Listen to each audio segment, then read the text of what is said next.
Bill 1044, which is again dealing with prison to post-secondary education programs. And Senator Wynn has joined us, and I want to. Perfect. I'm prepared to do this, but if you're prepared, I'll let you take over the Yeah, call. no, I'll go ahead. We'll bring up Shane Sweetman, Lora Taylor, and Patseibert Love as the first panel. And again, as everyone comes in to the waiting room and then into the committee, you will all see a timer that is there. We are going to be restricting testimony to 90 seconds per person, and that may seem like it's ever so short, but you can really put a lot in 90 seconds if you talk fast. And so I want to hold you to that, but you need to have your computer on gallery view so that you can observe the timer. And I don't see it right now, so I want to make sure, Maria, that we've got that timer to be able to add to this array. Yeah, we'll do, I think it's a 90-second timer. And then Shane, I happen to see you first, if you don't mind go ahead and kicking it off for 90 seconds in the testimony. Good afternoon, esteemed chair, members of the committee. My name is Shane Sweetman. I'm from Graham, Washington. I'm here representing myself in support of House Bill 1044. I've spent most of my adult life incarcerated. Throughout my incarceration, I searched for that something that will make me feel whole. Most of us know that education is what gives us the needs to better ourselves in society and to succeed and have financial success. But what many people fail to overlook is education is more about knowledge than oneself. Before I started the program in Second Chance Pell, I felt worthless. I felt like my life was meaningless. I felt that I was destined to be incarcerated for the rest of my life, no matter how many times I was released. Since I've been doing my education, it has let me find out who I am as a person. It has given me hope in myself. It has given me belief and strength in myself. As this revolving door that we have in the system we know in DOC, that once I go out this next time, I won't come back. I have the means to be successful in life financially, but in order to be successful in life financially, we have to be proud of who we are, and we have to feel in our heart that we know we're safe and sound. Education is more important to us as a person to learn who we are and to be able to go to our children and say, son, I know you're struggling in school. Daddy's right here with you. I got you. Anything you need, we're here. Education has saved my life as a person, as a man, and has guaranteed me to not have come back to prison. I am more than grateful and overwhelmed to sit here and speak to the committee. And I want to let you guys know how important this bill is to reduce the recidivism rate. Thank you. Thank you, Shane. Thank you so much, Shane. We'll have Lora Taylor.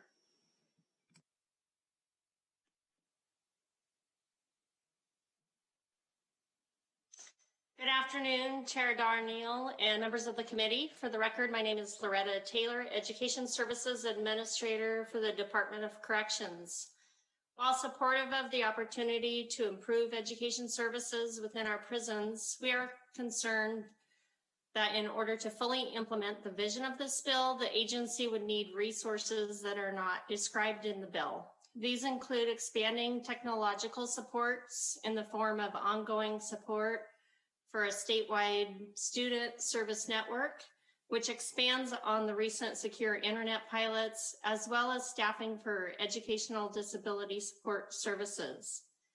Having worked in the department for over 25 years and most of my career in corrections education, I have seen firsthand as both an educator and administrator of the transformative power of education. And we know that the impact is far-reaching in that not only does it transform those inside, but it positively influences prison culture, making our prisons safer for both staff and the incarcerated. I've also seen the struggles of students with learning disabilities and cognitive impairments. So those particular areas of this bill are very important and we're very supportive of. We are pleased to see education resources included in the governor's budget and hope that between the efforts in this bill and those listed in the governor's budget, that we can increase opportunities for our incarcerated population and improve the services delivered. Thank you for your time today, and I'm available to answer questions. Perfect. Thank you so much. Pat, we'll have you next.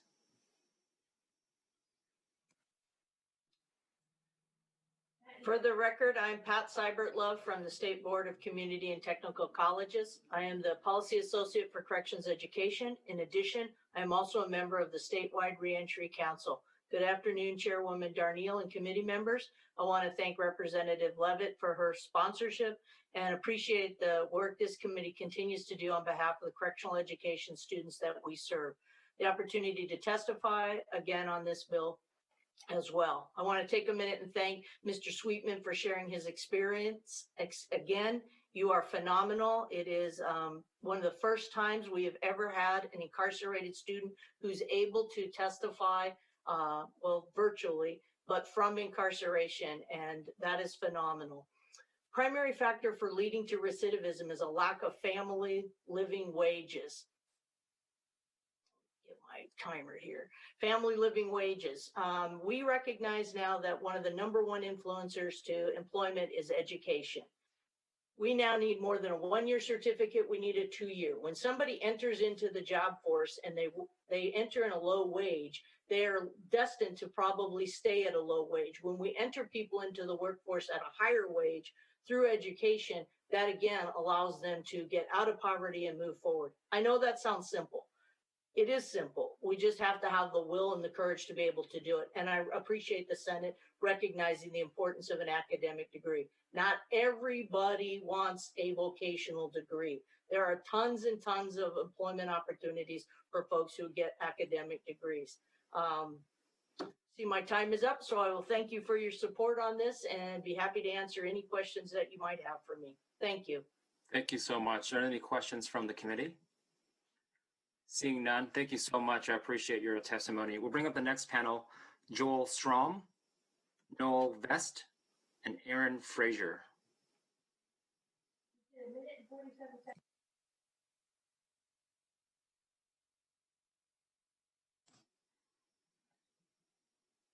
Folks are still coming in. Thank you so much. And then just a reminder, we'll have 90 seconds as well. Joel, I happen to see you're the first person I see, so feel free to start whenever you're ready. Thank you, Senator.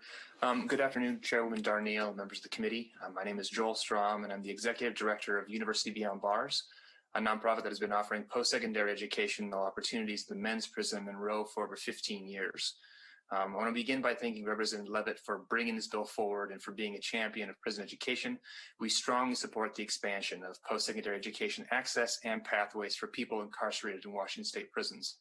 We've seen firsthand the transformative power of education. For years, liberal arts degrees have been provided by nonprofit and community-based education programs like University Beyond Bars, the Freedom Education Project Puget Sound, and the Black Prisoners Caucus TEACH program. We all know the significance of education in increasing employability and reducing recidivism. We also believe that transformative education should be liberatory, that it should break cycles of incarceration, strengthen families and communities, confront racism and classism, and promote personal achievement and social reintegration. Our organizations each have a proven track record of success, a track record of serving all incarcerated students, regardless of sentence length and type, and we look forward to continuing to serve the people of the state. We'd like this bill to recognize the important and ongoing role of these types of organizations by making a small amendment to Section 8, which I've submitted in written testimony. These minor additions would help provide legislative recognition that nonprofit and community-based higher education programs are integral and longstanding providers of quality post-secondary education in Washington State prisons. It would also provide a voice for these organizations in education-related discussions at this state level. Thank you for your time. Perfect. Thank you so much. Noelle, you be next. Thank you. Thank you, Madam Chair Darnielle, and members of the committee. For the record, my name is Dr. Nicole Vest. I'm a research fellow at Stanford University School of Medicine in Palo Alto, California. I'll start off just by saying that I'm the proud product of a college and prison program. After my release, I continued my education and earned an associate's degree at Columbia Basin, a bachelor's, master's, and PhD at Washington State University. I've published 11 peer-reviewed journal articles, and I've been featured in Nature, I have presented at numerous national and international conferences on the research that I do. I've co-founded 2 collegiate recovery programs for college students in recovery from substance use disorder, both at WSU and here at Stanford. And I just want to say I am not an anomaly. I am the result of proper access, resources, and systems that value second chances.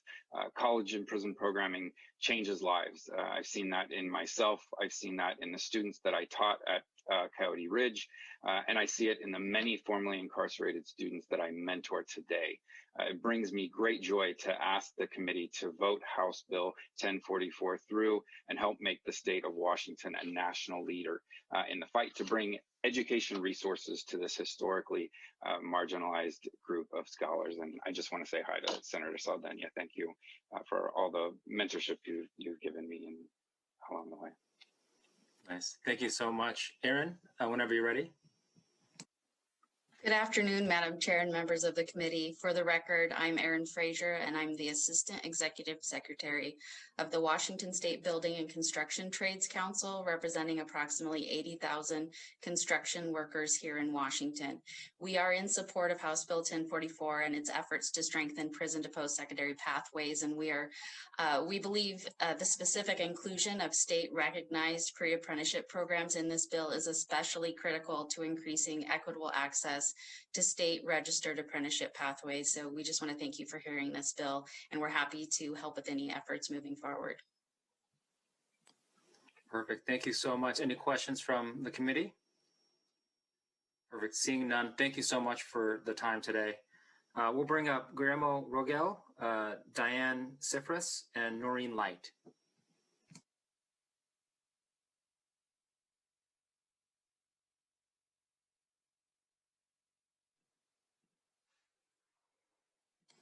Awesome. Guillermo, I happen to see you first whenever you're ready to go.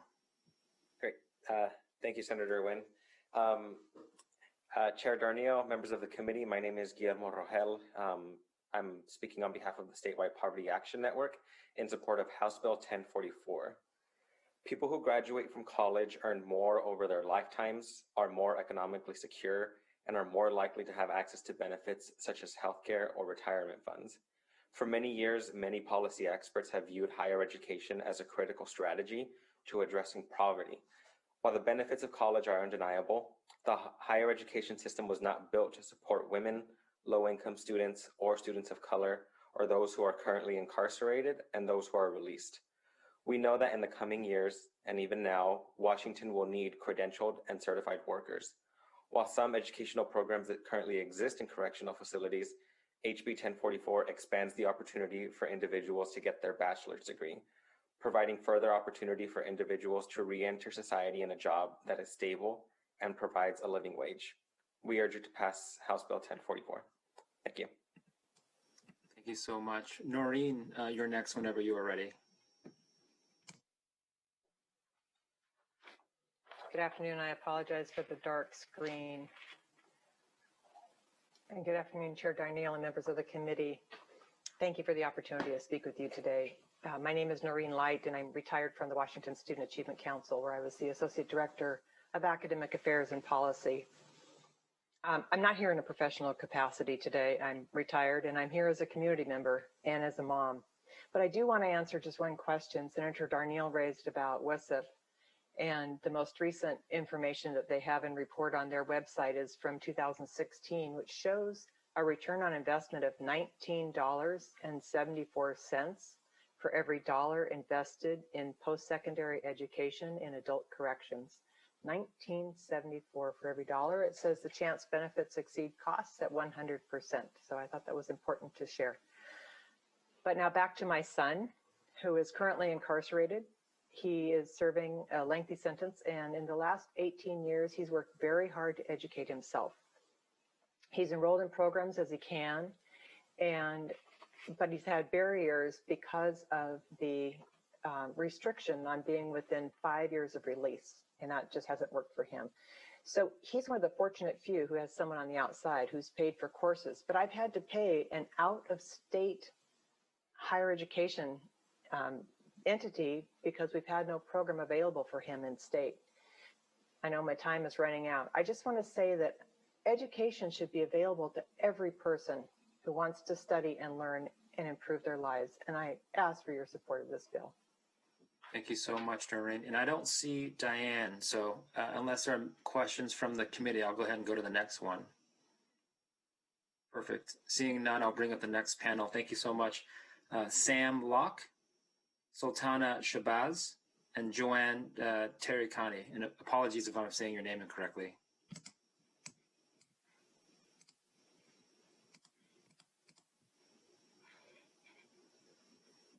Thank you, Madam Chair and members of the committee. For the record, my name is Sam Locke, and I'm the Legislative Liaison to the Associated Students of the University of Washington, Bothell, and the Vice President of Legislative Affairs for the Washington Student Association, testifying pro for this bill. I come from a family where prison is not uncommon. I have an uncle who passed away less than a year after being released because his healthcare was overlooked in prison. And I have another uncle, his brother, who is currently in the process of work release. He's 61 years old and currently works on a shipyard, the kind of work which would be hard on anyone's body, but is especially hard for someone who the AARP would define as a senior citizen. This is unrealistic. It just doesn't make sense for someone to have to do that sort of work. I support House Bill 1044 because people who have been incarcerated deserve the same career opportunities when they re-enter society as anyone else would have. As Section 1 of the bill demonstrates, people who receive education while incarcerated are more likely to be employed following release and less likely to reoffend. Expanding post-secondary education access for people who are incarcerated is the economically and socially beneficial choice. However, beyond that, it is inhumane to further punish people who have served their share of time by limiting their opportunities for social reintegration. Please support this bill, and I'm happy to answer any questions. Thank you. Thank you so much, Sam. Sultana, we'll have you go next.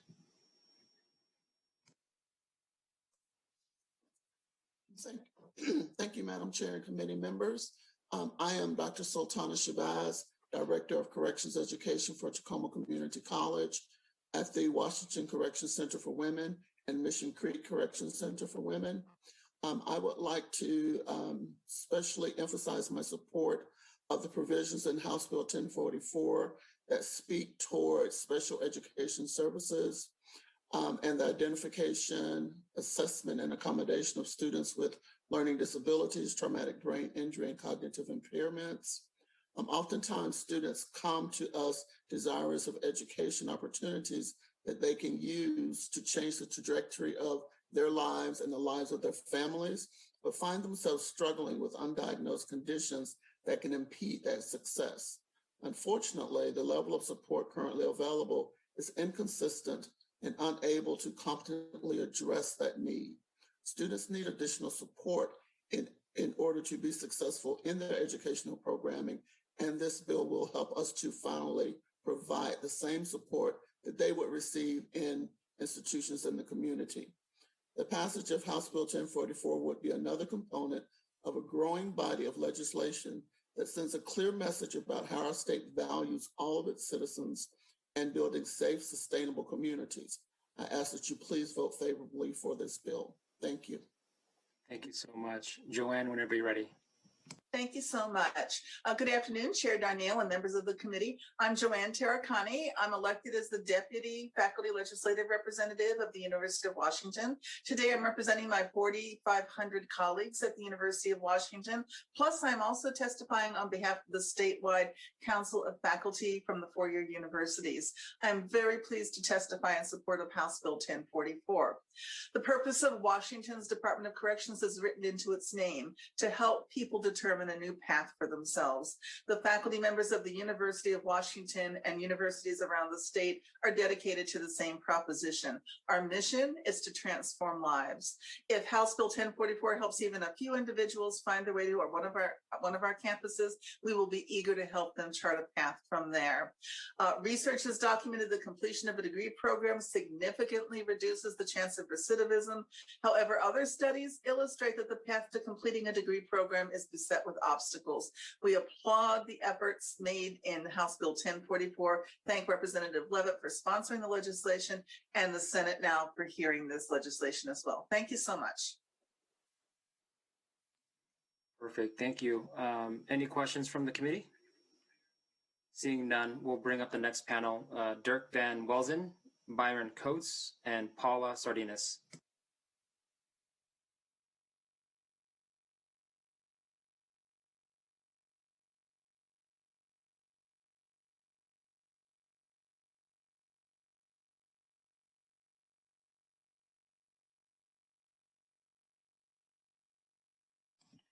And then Dirk, I happen to see you first, so we'll have you go first.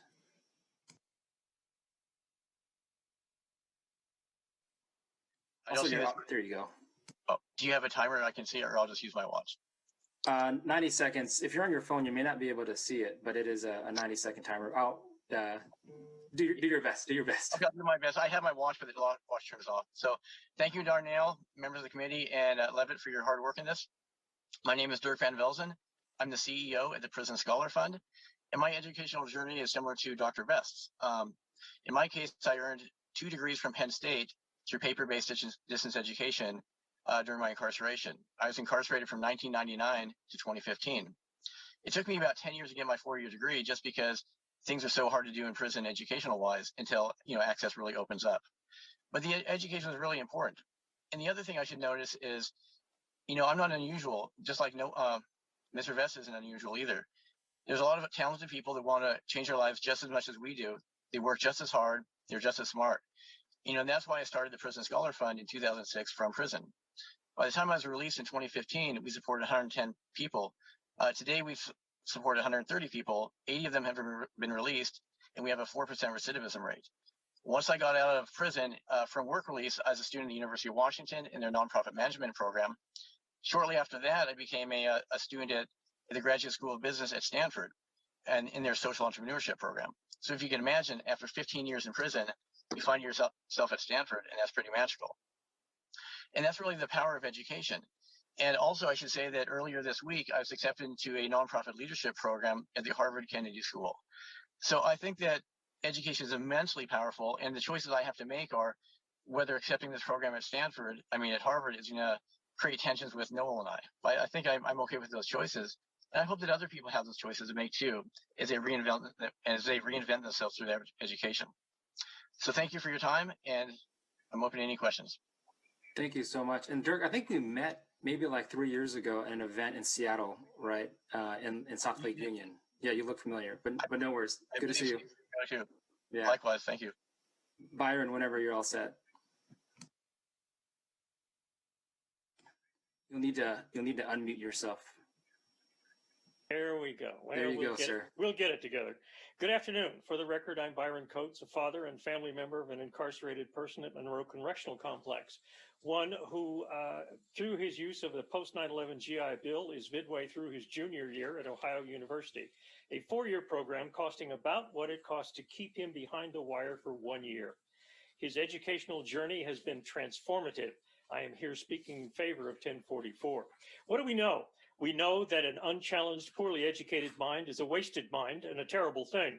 We also know statistically that the greatest deterrence to recidivism is access to and taking advantage of educational opportunities. Recidivism, the bane of taxpayers, the revolving door in, out, and back into prison because our prisons fail to be transformative. We wring our hands over it, and yet this is the very first bill of which I am aware which actually does anything tangible to address recidivism by offering our most effective tool in the fight against it, education. There are those who have and will continue to claim that felons shouldn't be offered real education because they're felons. When you think about it, a lack of education is, for the most part, what necessitated their criminal behavior. They lack the legal tools, the societal skills education offers to achieve within our society. For years, we've talked about access to education. For years, it has procedurally been the last priority within our prison system. It's trumped, no pun intended, by one's confinement classification, punishment status, access to privileges, and how long someone is to be confined. It's time we put our money where our mouth is. It's time everyone, every inmate at every facility across the state has access to a coordinated, interconnected, collaborative, progressive educational system put together by the educational systems within this state, which is designed to pull felons out from the depths of our society and graduate them back into the mainstream. Thank you. Perfect. Thank you so much, Byron. Any questions from the committee? I'm not seeing Paula, so I think we're going to move to the next one if not. Thank you so much. We'll bring up Matt Donahue, Adrian Stewart, and Hawatan Adingwa. I apologize if I'm saying your name incorrectly as well.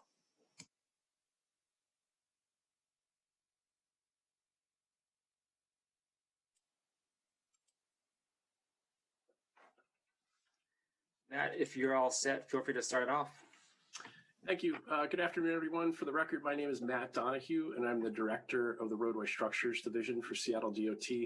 Effectively, that makes me the lead bridge engineer for the city of Seattle. First, my thanks to Chair Darneal and this committee for the opportunity to provide comments today in support of Bill 1044. Work at Seattle DOT is led with a lens for equity, as is work throughout all city departments.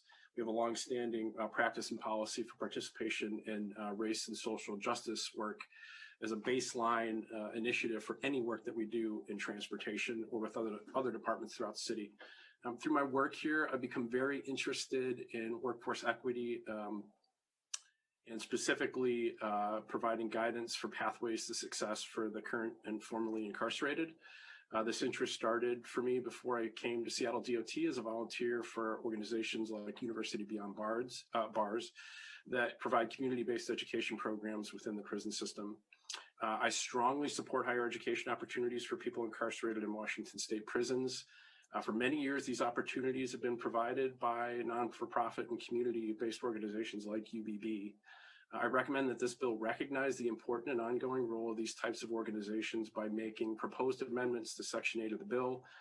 These small additions can help provide legislative recognition for these groups, a voice for those organizations in education related to discussions at the state level, a formalized avenue to address systemic changes and challenges to pursue education, an opportunity to enhance accountability and transparency for the Department of Corrections and other state agencies that work in this regard. I also encourage legislators to reconsider the restriction on funding for post-secondary education to those serving long sentences, as this practice does not reflect the ideas of the communities in Washington, and this restriction can be considered inhumane.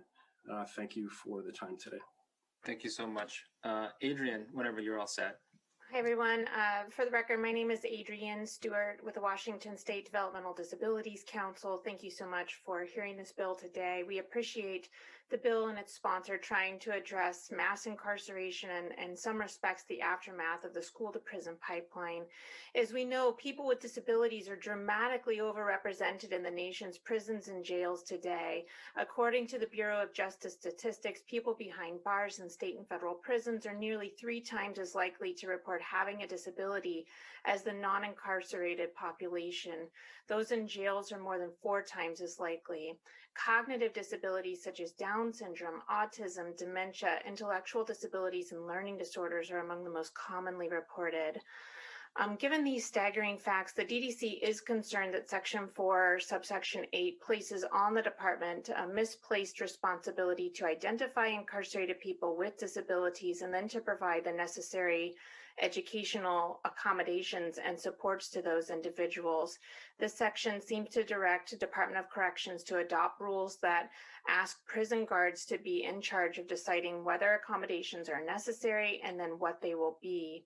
We recommend rather that than that directing Department of Corrections to establish these critical assessments and accommodations by rule, that they instead be directed to contract with the Office of Education Ombuds for technical assistance or some other knowledgeable and established agency or nonprofit to make certain that folks that get the assessments and accommodations that they likely have needed since childhood.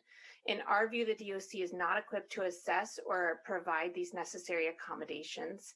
Thanks for considering these modifications to the bill. Thank you so much. And if you haven't already, we'll send those in. We'll take a look as well.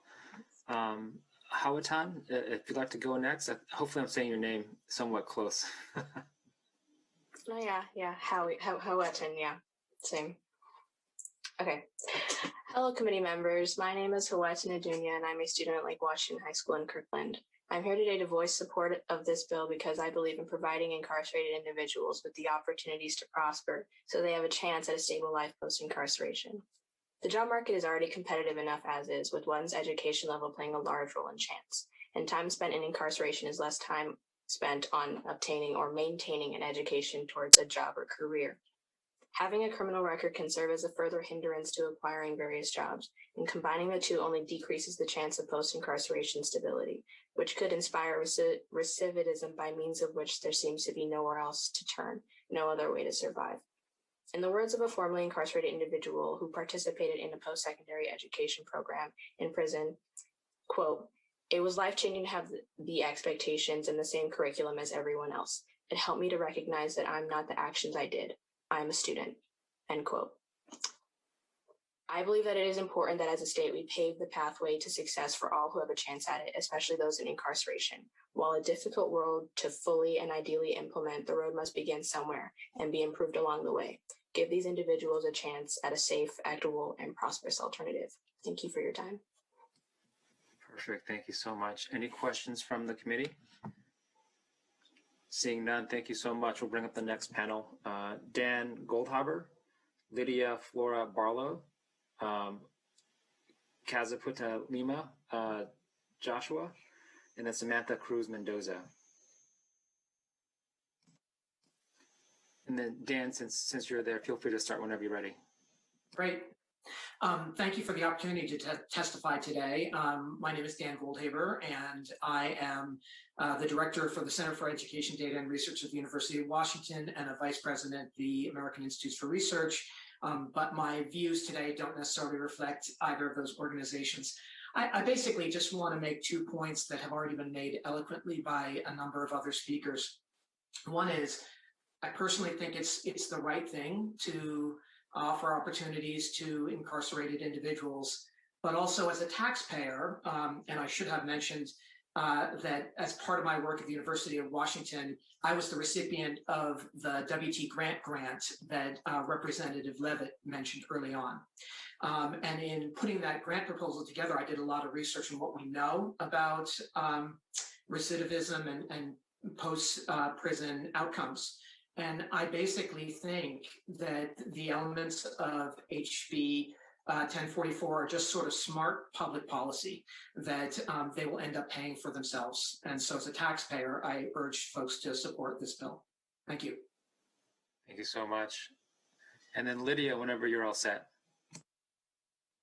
Thank you. Good afternoon, Chair and committee members. I'm Lydia Flora Barlow.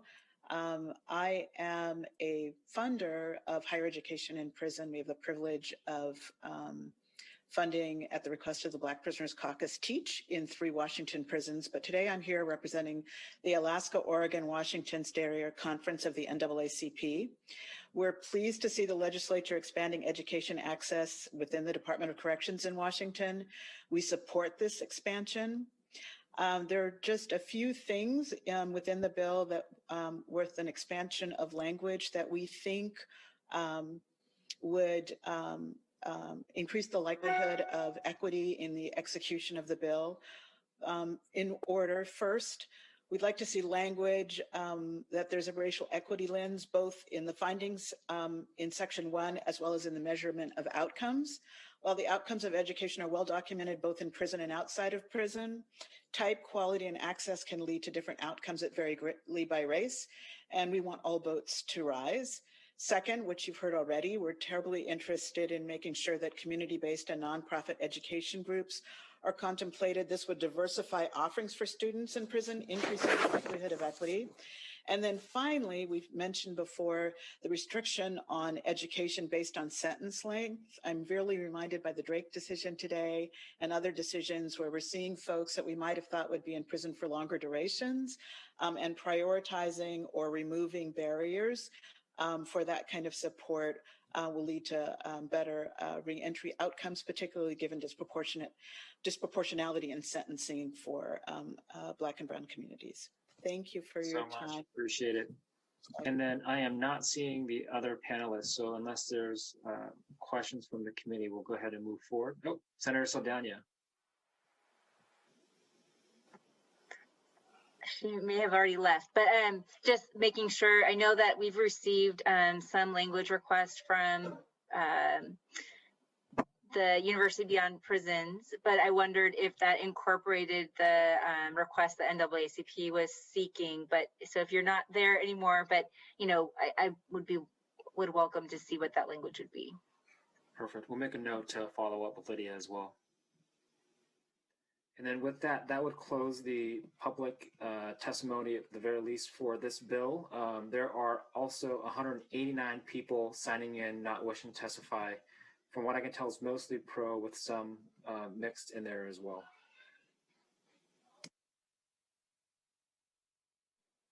Excellent. Thank you, Senator Wynn. Let's go on now to the public testimony on